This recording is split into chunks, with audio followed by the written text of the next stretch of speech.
We're now in the early stages of the fourth industrial revolution, which is bringing together digital, physical, and biological systems. One of the features of this fourth industrial revolution is that it doesn't change what we are doing, but it changes us.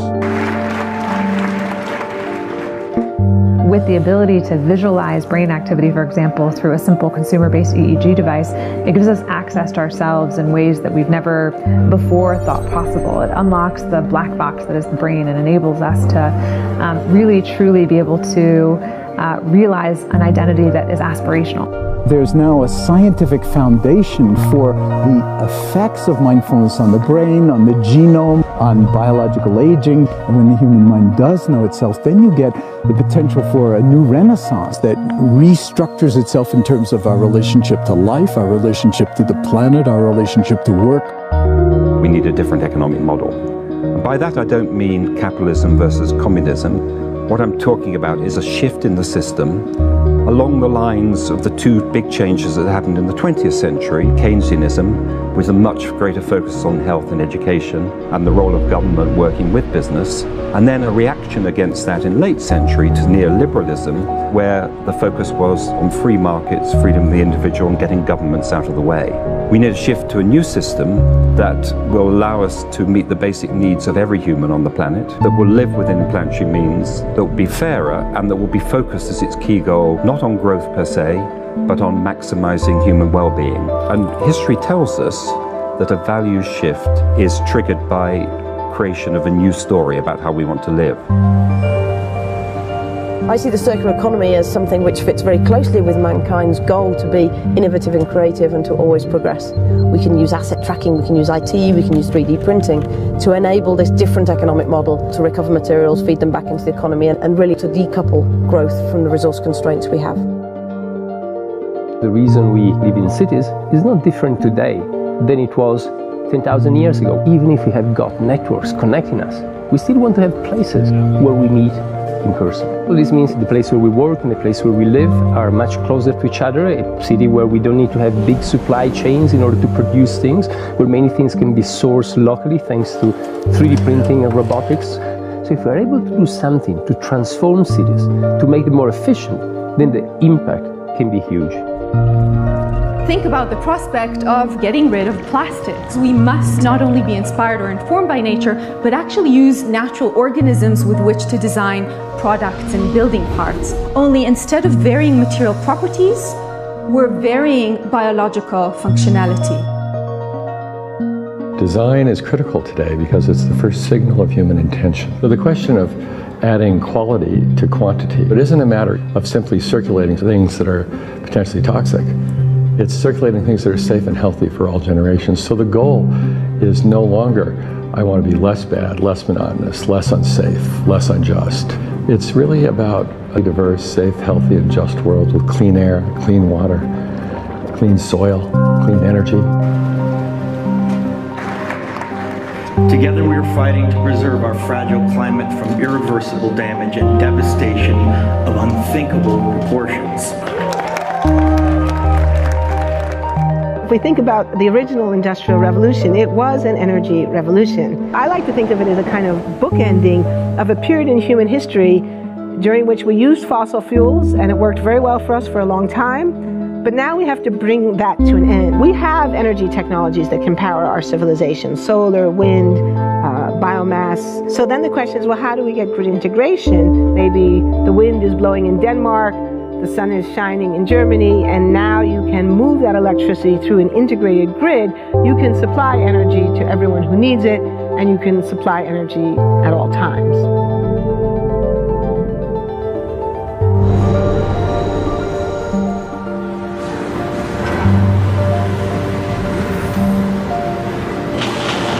Walking around, you do see different stuff, as far as like the body marriage line. They use a lot of things that help them lift up and move things to the car. You just sit there and, you know, program something, and it has its own set mind to go ahead and do everything. And then as humans, we just come in and take the extra step to help the technology. It's not the cure-all for everything. There's definitely a lot of things where people perform the operation better, but certainly for the right applications, robotics are a huge improvement for the process. The prediction of 5 million jobs lost by 2020 to technology is serious, but it's not the main question. Construction, manufacturing, services, public health and education, these industries will still exist. The main question is, what will be the future of work? How will we define work? How will we share the wealth? From the viewpoint of the labor or jobs, now we really need new education or new training. We're working with a World in Motion and FIRST Robotics, trying to encourage students from 3rd grade all the way up through the end of high school. We had students make sailboats, and then we had them race them, and so they could see how quickly they could move. And they immediately went back and started to say, oh, I saw what happened, I'm going to go change this or that. And that was 3rd graders. I just given a prize to a kid of 18 years old that has discovered something really very, very unique. Came up with how to get better productivity and better yields for seeds of corn. And so he basically came with the idea that if you would perforate these seeds, you would get more food. And you think about it and say, but he didn't go to university. So how does he get all that knowledge? And he told me, I've been watching YouTube since the age of 12, and I'm so interested that I've seen everything about it. I've read everything about it. The world is really open to learning. The thing is, how do you give the incentive to your kids to do that? It's this ability of digital technology to change outcomes, to truly empower people all over the world that can create a more equitable growth, because I think the world needs that.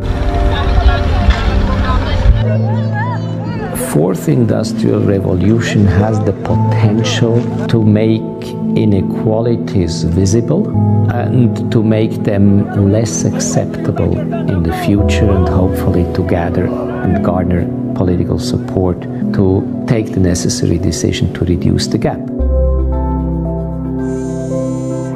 Humans have always been using tools, but because of the recent advances in technology, we're beginning to have machines that can augment us in all sorts of interesting ways. I was the first person in the world to be able to voluntarily move my legs while stepping in a robot by exciting the nervous system using electrical stimulators directly onto the spine. We believe that a cure will be possible if enough of the right people have the will to fast-track a cure for paralysis.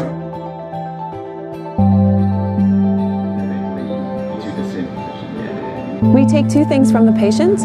First, we take a three-dimensional X-ray and we extract the three-dimensional data out of that so we can make a perfectly shaped puzzle piece. And then we also take a sample of fat tissue from the patient so that we can extract the stem cells out of those. And we use those stem cells with this three-dimensional scaffold that we fabricate, and after 3 weeks we have a piece of living bone that's ready for implantation. Being able to use genome editing to understand the genetic changes that lead to cancer, and technologies like drug delivery, getting molecules into particular types of cells. There's a lot of excitement about being able to move much more quickly on this disease.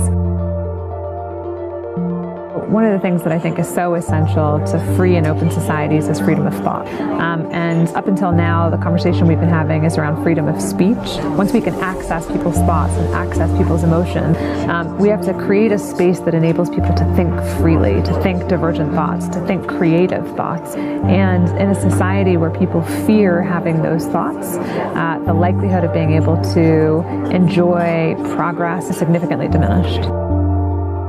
We need to take responsibility at every level of society, from the individual and the person. That you have written evidence that goes against human elevation or evolution is reported only by crackpots. Now this is one of the standard techniques that the scientific community tries to use against anybody that reports something that goes against their ideas. They try to label them in a derogatory way without actually discussing the facts. The worst thing to call somebody is crazy is dismissive. I don't understand this person, so they're crazy. That's bullshit. These people are not crazy. They're strong people. maybe the environment is a little sick.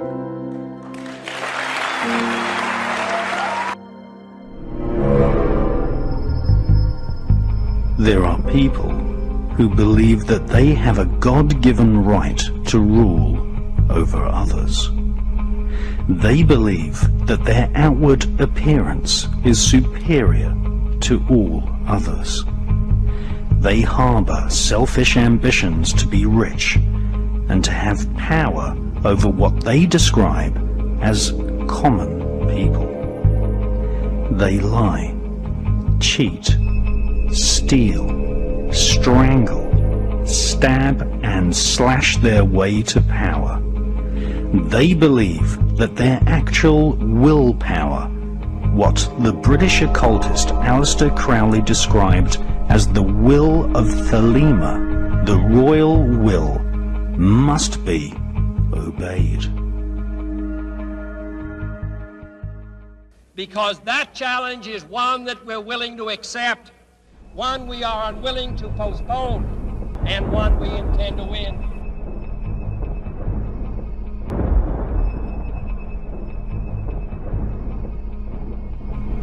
The conspiratorial view of history is the correct view of history.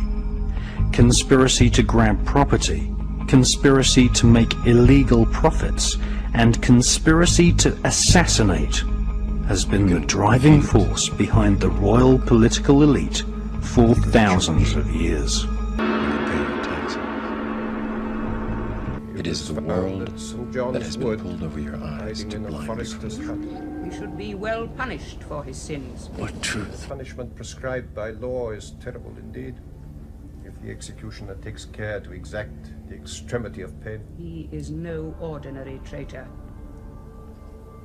Tell Richard Topcliffe to create some new device. The so-called royal family which triumphed is basically German. They are seated on almost every throne in Europe. They are the Saxe-Coburg-Gotha-Battenberg bloodline, which often intermarries with the Hesse-Kassel German nobility and claim Jewish descent from the royal house of David in ancient Israel. Some group that we should know what they're doing because they are so influential, and when they enter into private or secret or unwritten agreements among themselves as to what they're going to do to influence politics and influence banking, they in fact do influence politics and banking on the basis of the agreements made at this hotel in Switzerland, Nicole? See you at dinner at Boulay. That's where they'll be talking about this, as soon as who are they? Who are they? Well, they're CEOs, they're former CEOs, they're former politicians. They're former chairs of the Fed. Look, they're David There's Rockefeller. a few heads of royal families. Yeah, okay, there might be good ideas that come out of this. Why not share knowledge? Okay. Why not build relationships that at some point in time might be able to help you? Hang on, Nicole. The Queen of Spain, John D. Rockefeller, Google CEO Eric Schmidt, former United States President, which one will be there? Bill Clinton. Let me tell you something. I'll tell you a couple of stories about fraud. The Bohemian Club, as you say, the Bohemian Club? That's where all those rich Republicans go up and stand naked against redwood trees, right? I've never been to the Bohemian Club, but you ought to go. It'd be good for you. Get some fresh air. Thousands of government-sponsored experiments did take place at hospitals, universities, and military bases around our nation. The goal was to understand the effects of radiation exposure on the human body. While most of the tests were ethical by any standards, some were unethical, not only by today's standards, but by the standards of the time in which they were conducted. In too many cases, informed consent was withheld. Americans were kept in the dark about the effects of what was being done to them. The deception extended beyond the test subjects themselves to encompass their families and the American people as a whole. For these experiments were kept secret.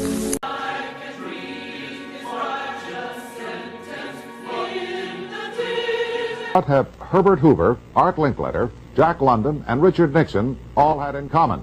Well, they've all been members of the exclusive all-male Bohemian Club in California, where every year at this time, the elite from around the country get together for 2.5 weeks of fun and games.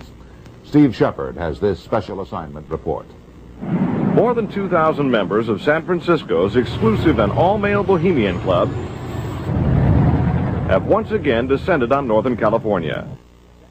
These men will spend most of the month of July encamped on some 2,700 acres of pristine and privately owned redwood forest. Forest very much like this. The place is called Bohemian Grove, and it's located just 80 miles north of San Francisco. The Grove is the Bohemian Club's summer retreat, and its facilities are hidden beneath lush forest canopy extending south from the banks of Sonoma County's Russian River. For more than a century, the camp has been a place where club members and guests from all across America gather to relax. The retreat is divided into dozens of small camps, the most prominent of which is called Mandalay. Among its members are businessmen like Leonard Firestone and Edgar Kaiser, and political figures like Gerald Ford, Henry Kissinger, William French Smith, and George Shultz. President Reagan, Vice President Bush, and Defense Secretary Weinberger are members of other camps. Richard Nixon is a Bohemian, and so are high-ranking executives of such companies as Eastern Airlines, Standard Oil of Indiana, and Bank of America. For the most part, the men of Bohemian Grove are over 50, highly successful, and, according to many employees, politically conservative. Once again!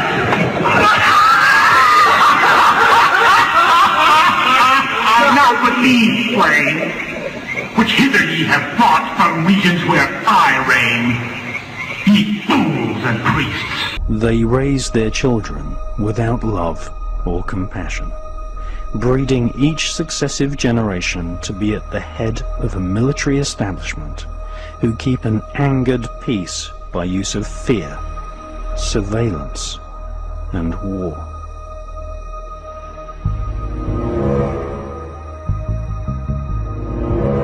Contrary to what the royal spin doctors have written in the school history books, Queen Victoria was not popular. She was often hissed in public, and there were no less than 7 attempts to kill her. Keeping the populace ignorant, using adults and children alike as virtual slaves in workhouses, providing no adequate protection against hypothermia, working every man and woman to exhaustion, and imposing a crippling poll tax was the modus operandi of Queen Victoria and all her relatives sitting on the thrones across Europe. So-called Victorian values allowed children to be used as slave labor. The day when we shall know exactly what electricity is will chronicle an event probably greater, more important than any other recorded in the history of the human race. Then it will be a mere question of time when men will succeed in attaching their machinery to the very real work of nature. See the excitement coming.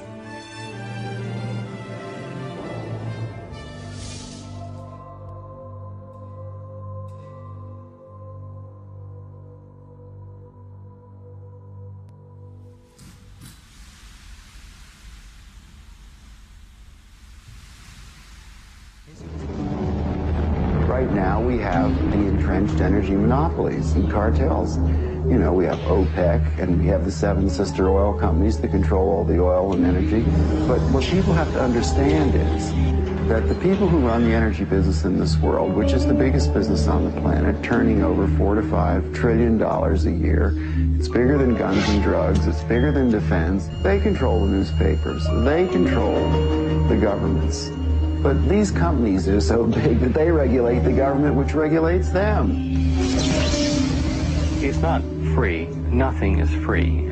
But cheap and efficient energy exchange is a viable concept. Now I say that everything in this universe is free energy.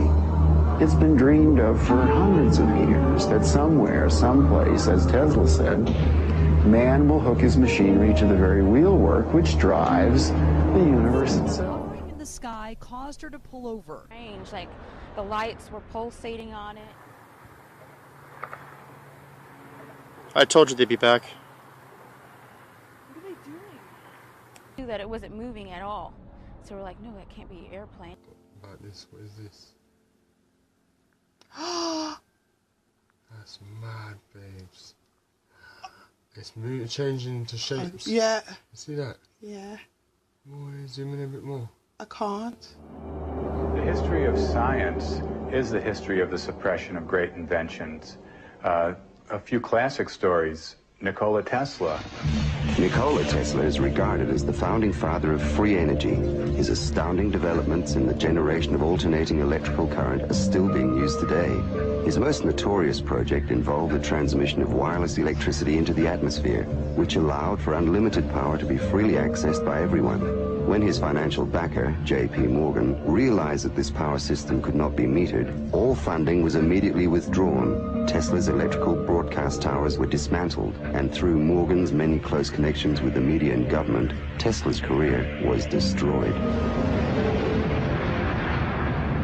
In 1977, Bruce De Palma unveiled the first prototype of the N machine, an electrical generator which uses rotating magnets to generate up to 5 times more power than it takes to drive it. I know about the fact that the Japanese government and the Indian government have ongoing projects to produce N machines for domestic power.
Sen görüyor musun?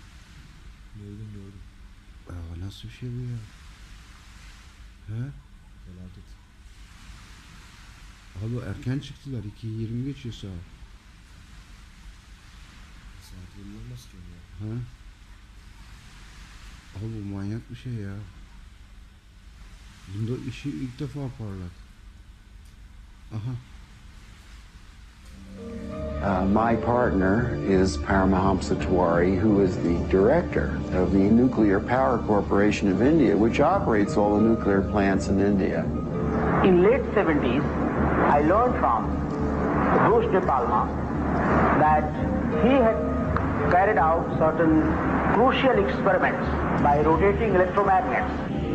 Tiwari tested a prototype based on De Palma's N machine under laboratory conditions. The results were deemed too impressive, causing disbelief and suspicion among conservative government officials and the power consortiums that backed the project. Tiwari was forced to abandon the project completely. It's a major breakthrough that will no doubt make motorists happy. And as Ralph Robinson explains, the Pentagon is also showing lots of interest in this project. U.S. inventor Stan Myers released his water-powered car engine in 1988. The Pentagon flew a lieutenant colonel in last week to look at Myers' invention. There's talk of possibly using it in the Star Wars defense program and to run Army tanks. Myers found it virtually impossible to secure financial backing after certain Pentagon officials paid him a visit. A number of similar inventions were developed and tested all around the world. My best friend was killed over this matter. There's a chap here, about 10 minutes away from here, driving. He has been running his car on water since 1986, with the government's permission, provided that he keeps his mouth shut. And with regular intervals, using his own words, they keep warning him to keep his mouth shut. About 10 days after 9/11, I went through the Pentagon and I saw Secretary Rumsfeld, and and Deputy Secretary Wolfowitz. I went downstairs just to say hello to some of the people on the Joint Staff who had used to work for me, and one of the generals called me in. He said, "Sir, you got to come in. You got to come in and talk to me a second." I said, "Well, you're too busy." He said, "No." He says, "We've made the decision. We're going to war with Iraq." This was on or about the 20th of September. I said, "We're going to war with Iraq. Why?" He said, "I don't know." He said, "I guess they don't know what else to do." So I said, "Well, did they find some information connecting Saddam to Al-Qaeda?" He said, No. He says, "There's nothing new that way. They just made the decision to go to war with Iraq."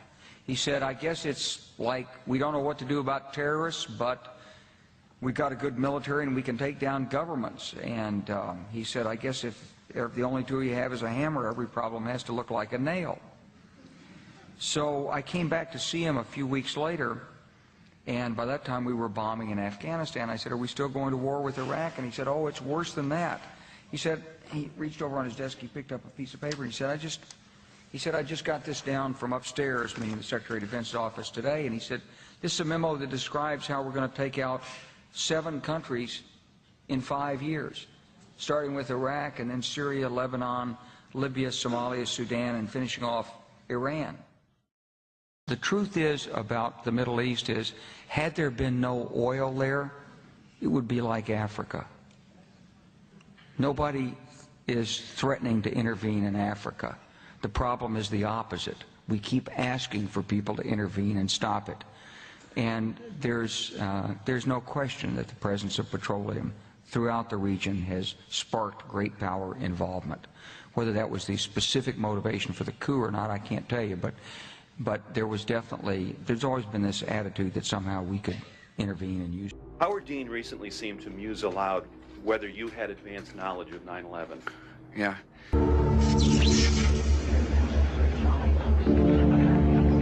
If you invent a better mousetrap, the world may beat a path to your door. If you invent a free energy machine, there'll be a path beat to your door, but you don't want those people there. One of the pivotal people that I encountered early in my career was Edgar Mitchell, the astronaut. Edgar J. Mitchell, an Apollo mission astronaut, founded the Noetics Institute in Southern California. The Institute's charter was supposedly to develop alternative energy systems by attracting inventors from all over the country. Mitchell became extremely interested in De Palma's N machine. He made De Palma a paltry offer to buy out the invention, which De Palma naturally refused. He said to me that if I ever tried anything on my own in California, I would get my head blown off. So I was scared to death.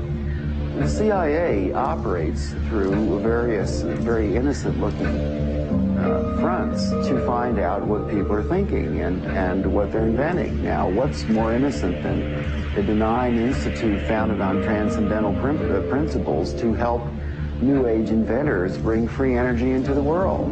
And that situation still exists in the United States today, where a person that really understands what's going on just can't get their idea out because the alternative science and medical fields have been co-opted by the intelligence services. And he converted this little engine to run on water. This is many, many years ago.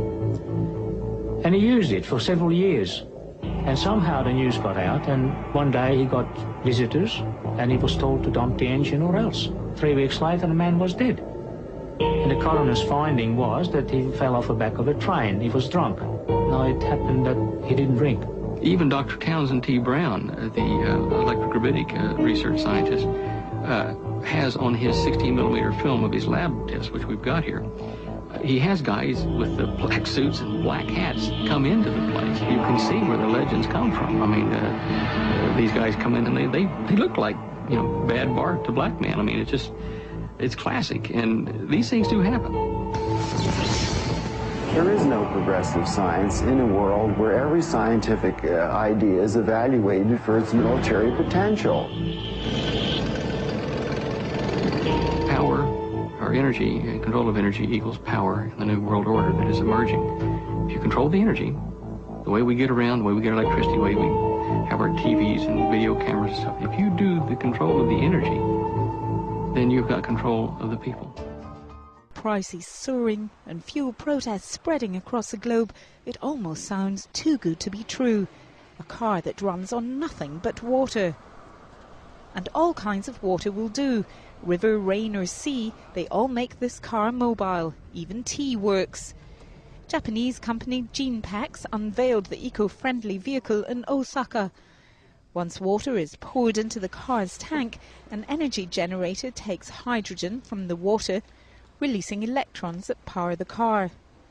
The main characteristic of this car is that no external input is needed. The car will continue to run for as long as you have a bottle of water inside for you to add from time to time. There's a group called the Disclosure Project. They published a book which had 400 expert witnesses ranging from civilian air traffic controllers through military radar operators right up to the chaps that are responsible as to whether or not to launch nuclear missiles. So some very credible, very relied upon people, all saying that yes, there's UFO technology, there's anti-gravity, there's free energy, and it is extraterrestrial in origin, and we've captured spacecraft and reverse engineered it. And these are, very solid, reliable chaps in charge of launching nuclear missiles. So. Vertigo Mach, your range is 10 miles now, sir. It's coming down through 200,000 feet. 10 miles, 200,000 feet, thank you. 10 miles from vertigo flight, and it's through 200,000 feet. Copy. Manager, MCC, we are able to identify a tumbling object. Copy.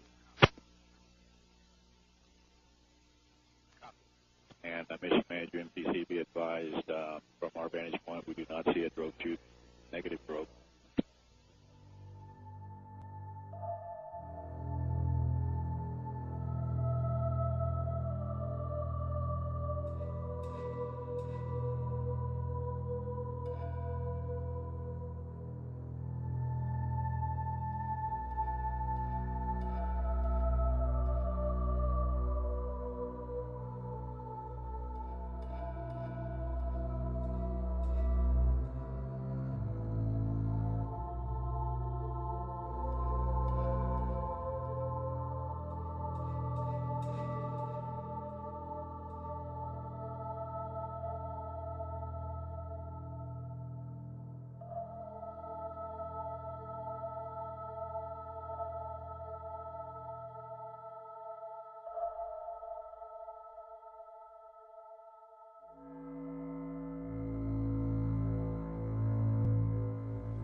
Sen görüyor musun?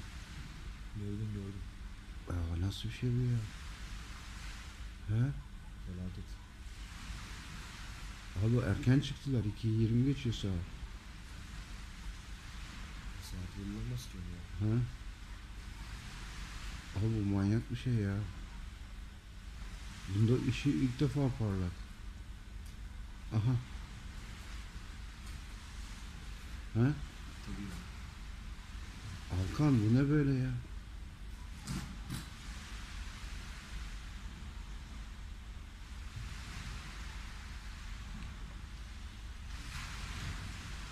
Abi gidiyor değil mi Alkan? Gidiyor. He? Nerede? Denize doğru gidiyor değil mi? Denize. Aha şekil değişti. Aa, şekil değişti Salih.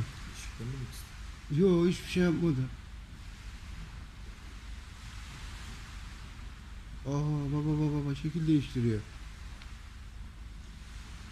Baba ışık gidiyor bir yana. Bak. Duruyor bu. Yemin duruyor. Baba ışık da bu tarafa gidiyor. Ciddi söylüyorum, ışık bir tarafa gidiyor. Ana. Ya böyle bir şey yok Alkan.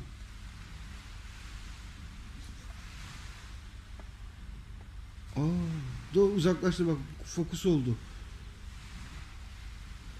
Heh. Baba bak ışık gidip geliyor. Sence nedir bu Alkan ya? Duruyor ama değil mi daha? Duruyor. Aa.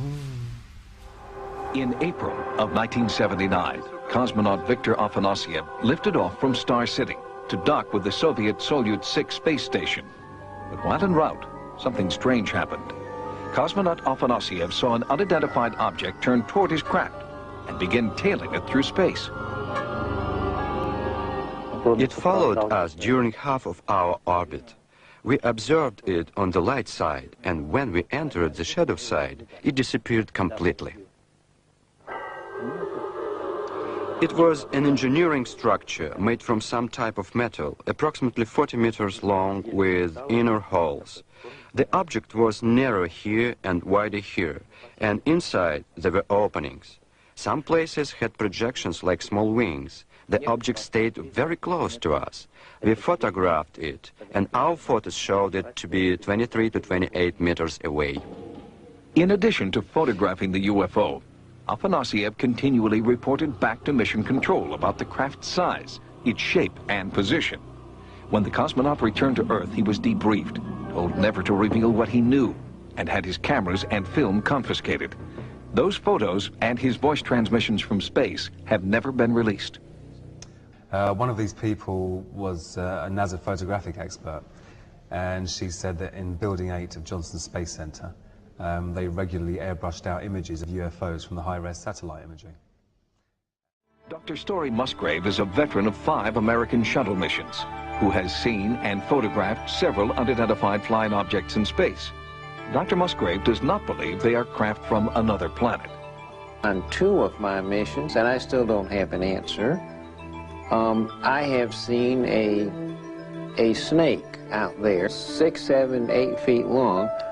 It is rubbery because it has internal waves in it, and it follows you for a rather long period of time. The more you fly in space, the more you see an incredible amount of things out there, and that sort of brings to you really a certainty that other living creatures are out there. Some incredibly primitive, more primitive, some just proteins coming together, amino acids, and some just single cellular organisms, and other civilizations have been around for a million years that are doing unimaginable kinds of things. Cosmonaut Afanasyev believes that the UFO he sighted and photographed in 1979 was evidence of just this kind of distant, superintelligent civilization. Does the United States have similar evidence that they're also hiding? No, I'm sure they would divulge it. That's what NASA's all about. It's about. During my flight on Gemini 4 in 1965, I saw an object in space fairly close to our spacecraft that I could not identify. It looked to me like maybe the upper stage of another rocket. I tried to take some pictures of it, but unfortunately the pictures did not come out properly. We never were able to identify what it was, and all of our ground radar tracking data indicated that there shouldn't have been another object anywhere near us at the time.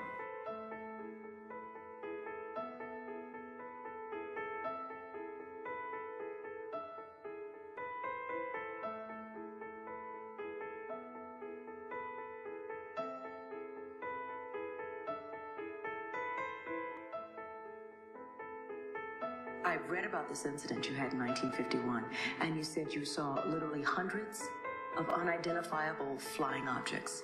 Yes, they were flying quite high. How high we couldn't tell because we couldn't get anywhere near their altitude.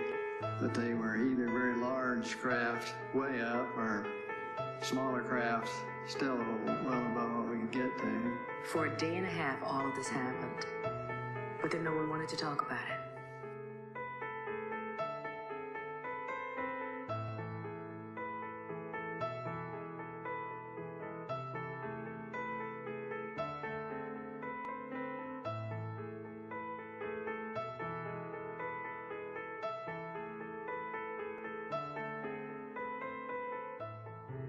We should go boldly where man has not gone before.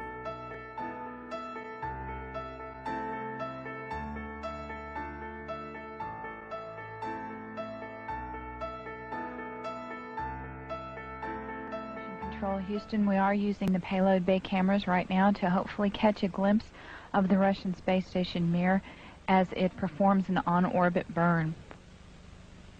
though it will be difficult to pick Mir out from the stars as they pass behind us, the payload bay cameras are positioned such that they're looking straight back behind the orbiter, where the Mir is flying at about 850 nautical miles behind us. This scientist believes that man holds the secret of anti-gravity and can produce flying saucers at will. We interviewed him at a private house in Perth. Well, originally I didn't start to investigate UFO phenomena. I suppose I started studying the physics that led me to this point, 62 to 64, at the United States Air Force Academy as a cadet, in a special government program. As you're aware, the Air Force Academy is outside NORAD in the Colorado Mountains. It's a few miles up the hill from it. And I was trained there with 180 some odd other characters to do research in areas of electrogravitics later. We were programmed with libraries of information by slides flashed up on a wall at the rate of 200 pages a second. We couldn't even read them, but they were being implanted in our minds subliminally. It was a very classified project, and for the most part of it, while we were being programmed, we weren't aware of what was going on. We had normal classes in physics and calculus and this sort of things, but this stuff was being programmed in so that we had to assimilate it or bring it to our conscious mind over the months and years that followed in dreams and kind of daydream periods during the day when we were awake. But I left the academy in 64. I had a top secret security clearance with the government, and then eventually that lapsed to secret. And I did a bit of time in the reserves, Air Force Reserves, with the Strategic Air Command outside of Fort Worth. And then proceeded to do private research in this electrogravitics, thinking that I had cracked the secret of anti-gravity all by myself, and jumping up and down in my father's labs and mines in Dallas. And one day I was approached by the government and a kind of an emissary from Dr. Edward Teller's office, Dr. James R. Maxfield. And he told me what I'd been doing in my lab and the details of stuff I hadn't even written down or told anybody. He knew, and he had other people like myself sponsored in this kind of research around the country. And that was the first time that I knew that the U.S. government was actively involved, had been, and was still actively involved in the control of gravity with electricity. And who did this man represent? Well, his job, as his job qualification is he's the director of the James R. Maxfield Radiation Research Clinic in Dallas, Texas. The same Maxfield that invented the irradiated thread treatment for cancer of various organs. If you look at his old dossier that's in the Who's Who, you find that he was on the President's National Security Advisory Board, which is really a rather important log in the U.S. intelligence system. Kissinger would have been on the same rank. You find that he was closely affiliated with Dr. Edward Teller, who was the kind of dubbed the father of the hydrogen bomb project in the United States. But he told me that Dr. Teller was the head of anti-gravity research there, had been, I don't know whether he still is, and that he had worked on a similar project with him. In fact, the letter that you and I viewed earlier from my files from Dr. Maxfield to this government and to Sir John Williams did mention that fact, if you recall. So what happened to you then? Well, they suggested that I finish my research in Australia. I wasn't enthralled with the idea, but Dr. Maxfield told me that I would be paid to come down, and that I was to call the Australian consulate in San Francisco and ask for Bob Gray, and tell him that in these words that I was a member of Maxfield's party. At the same time that I was being approached by Dr. Maxfield's party to come down here and finish my research, I'd been approached already by the FBI and was working for them as an informant. That doesn't mean that you're a trained agent. It just means that you're somewhere in industry where they need someone. They don't have time to get them in there. Informing on what? Well, the particular thing I was to inform on was the comings and goings of various people from the White House to my group of companies in Dallas, and also their connection to Israel and the Middle East political situation. And I did my job rather well, just reporting who came and went and various amounts of money and things that I did know that transferred. There were about 700 or 800 of us in the United States that were employed by the FBI in this manner. I didn't take money, I took information in exchange. But At any rate, they came and told me, the FBI did, that I had been compromised by a break-in in one of their agencies in Louisiana or someplace like that, and that I was going to get shot, and which they'd explained to me at the beginning, the risks involved, but I thought they were joking until I went back to the office, the computer division there in Dallas, and was sacked, given 30 minutes to clean up my desk and leave, and by an old friend of mine, and so he accused me of being the head of a big spy ring and all kinds of stuff, and so I left. And in fact, I didn't have my last meeting with the FBI, and I didn't have my last meeting with Dr. Maxfield. I just bundled a few things and the family into a plane and headed for Australia. I did make it, and I was quite glad to, and kept a very low profile for 7 months. But I continued to do my research, and I wrote Dr. Maxfield a letter, and that was perhaps my mistake. I said, look, I've done it. I've figured out the wave equation that we were looking for. And again, in my ignorance, I didn't realize how much work had already been done and gone before me. I was just kind of on the periphery or the edge of this whole development. That's a device to be able to make things like flying saucers fly, is it? Yes. Also, it's a device to store energy in the form of motion, like of a small star or a big atom. It's called, this is a long word, an MHD plasma, magnetohydrodynamic plasma, like ball lightning. And it contains itself. But it's a way to turn all sorts of electricity into a high-voltage battery. Now, this would have been an immediate solution for the Middle East oil blockade at that time. Now, I wrote the letter in good faith, trying to say, look, we can stop the threat of war in the Middle East by using this as an alternate energy source. It's very portable, it's non-polluting. It had some byproduct radiation problems, but things we could solve. So it would be cleaner than fission or fusion. Now, that's when people here in this country, at the Aeronautical Research Labs, politicians started to get a hold of me. ASIO contacted me. Good grief. An ad infinitum chain of intelligence people, including 2 CIA people from the States. And then the FBI eventually started looking for me in this country, and that again was after the intelligence war over there, after Hoover died. And I was unable to finish my research in this country. In fact, I met many dead ends in government departments and research facilities where they told me privately, like Dr. Tom Keeble in the Aeronautical Research Labs. He told me, yes, we know about the flying saucers your countrymen have built, and in England and in Canada. And in fact, we have film records of them here in the RAAF files. I said, I want to stop you there. Yeah. Are you saying, Stan, that there are such things as, let's call them flying saucers, but they are built on Earth? Yes, that doesn't mean that I rule out the possibility of other flying devices or intelligent beings visiting the planet either from the oceanic bottoms or deeper areas or from other areas in space. But I am positive that we have the technology, I can even name you the companies and people involved, in making high-speed electric aircraft that do look, strange enough, like a saucer. What sort of proof can one furnish for that? Oh, good grief. The briefcase I've got down here is full of documented evidence that is not all secret. If you go to the records of the New York Herald Tribune, the newspaper, is now defunct. I think it's being stored in the Wisconsin State Historical Society. Look for November 20th, 21st, and 22nd, 1955. There are 3 articles in the series on anti-gravity and the various companies and people involved in the research in the United States, Japan, Europe.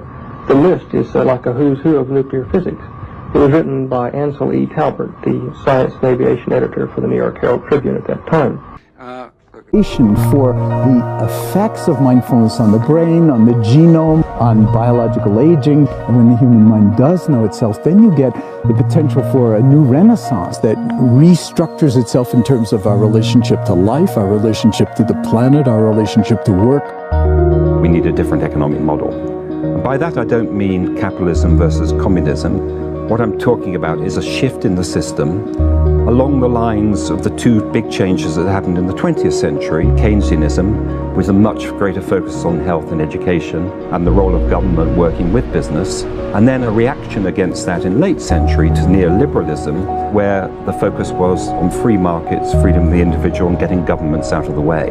We need a shift to a new system that will allow us to meet the basic needs of every human on the planet, that will live within planetary means, that will be fairer, and that will be focused as its key goal, not on growth per se, but on maximizing human.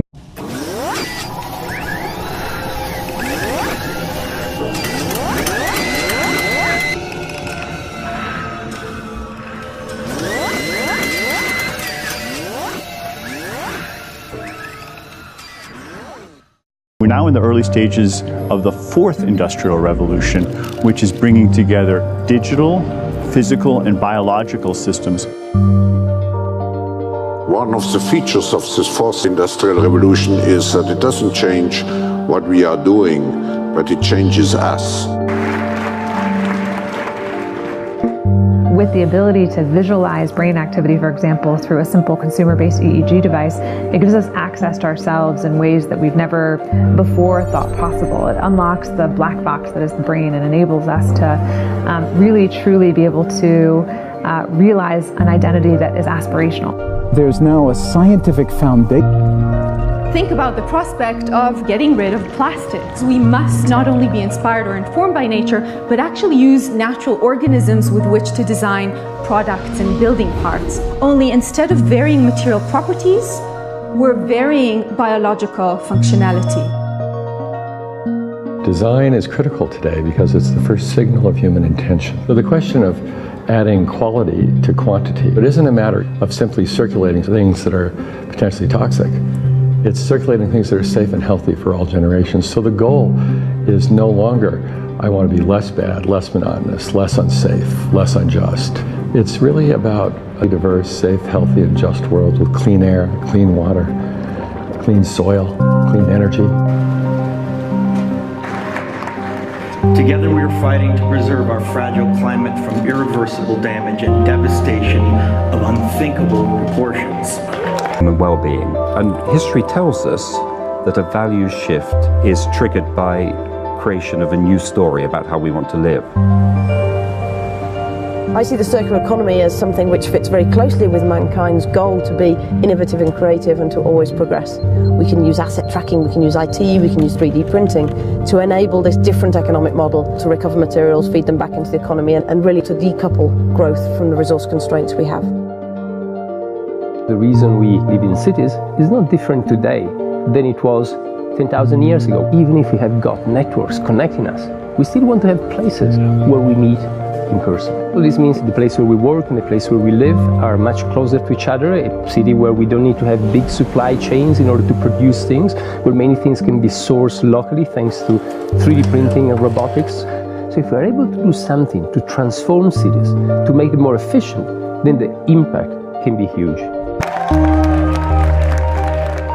If we think about the original Industrial Revolution, it was an energy revolution. I like to think of it as a kind of bookending of a period in human history during which we used fossil fuels and it worked very well for us for a long time, but now we have to bring that to an end. We have energy technologies that can power our civilization, solar, wind, biomass. So then the question is, well, how do we get grid integration? Maybe the wind is blowing in Denmark, the sun is shining in Germany, and now you can move that electricity through an integrated grid. You can supply energy to everyone who needs it, and you can supply energy at all times.